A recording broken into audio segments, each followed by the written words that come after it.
Captaincy ടാസ്കിലേക്കുള്ള മത്സരത്തിൽ നമ്മുടെ ജിൻഡോ വീണ്ടും ഏറ്റുമുട്ടുകയാണ്. ജിൻഡോയും ഫ്രീദുവും നന്ദനയുമാണ് ഏറ്റുമുട്ടുന്നത്. അപ്പം ആ ഏറ്റുമുട്ടൽ പ്രകാരം ബോളിൻ്റെ കളർ നോക്കി ഫ്രീദുവാണ് ഈ പ്രൊമോയിൽ മുന്നിട്ട് നിൽക്കുന്നത്. പ്രൊമോ നോക്കി നമുക്ക് മത്സരം പ്രവചിക്കുക പറ്റത്തില്ലല്ലോ. പക്ഷേ നമ്മുടെ ജിൻഡോയുടെ ബോൾ വീണതായിട്ടൊന്നും കാണിക്കുന്നുമില്ല. നന്ദന ഒരു ബോൾ ഇട്ടതായിട്ടും കാണിക്കുന്നു. ബോളിൻ്റെ കളർ നോക്കിയാണ് ഞാൻ പറഞ്ഞത്, അവർ ഉപയോഗിക്കുന്ന ബോളിൻ്റെ കളർ നോക്കിയാണ് നമ്മൾ പറയുന്നത്.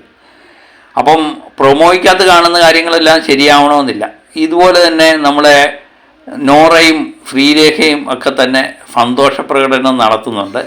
അത് ഒരു ബോൾ ഇട്ടതിൻ്റെ സന്തോഷമാകാം, അല്ലെങ്കിൽ രണ്ടാമത്തെ ബോൾ വീഴുന്നതിൻ്റെ സന്തോഷമാകാം. അത് നമ്മളെ തെറ്റിദ്ധരിപ്പിക്കാനായിരിക്കും ഒരുപക്ഷെ പ്രൊമോ അങ്ങനെ ഇട്ടിരിക്കുന്നത്.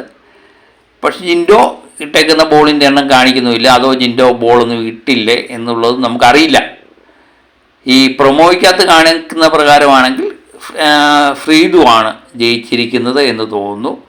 പക്ഷേ അത് നമുക്ക് ഈ ഏഷ്യാനെറ്റിൻ്റെ പ്രൊമോ കണ്ടതിന് ശേഷം അത് അങ്ങനെ ആയിരിക്കും എന്ന് വിചാരിച്ചതിന് ശേഷം പക്ഷേ സംഭവിക്കുന്നത് വേറെ രീതിയിലാണ് അല്ലേ. അതുകൊണ്ട് ആരാണ് ക്യാപ്റ്റൻസി ടാസ്കിൽ വിജയിച്ചത് എന്ന് കൃത്യമായി അറിയില്ല. പക്ഷേ ക്യാപ്റ്റനായി രണ്ടാം ഊഴവും ജിൻഡോ തന്നെ വരുമോ, അതോ നന്ദനയാണോ ഫ്രീദുവാണോ വിജയിക്കുന്നത്? അവരുടെ എല്ലാം ആദ്യ ഊഴമാണ്. നമുക്ക് കാത്തിരുന്ന് കാണേണ്ടി വരും.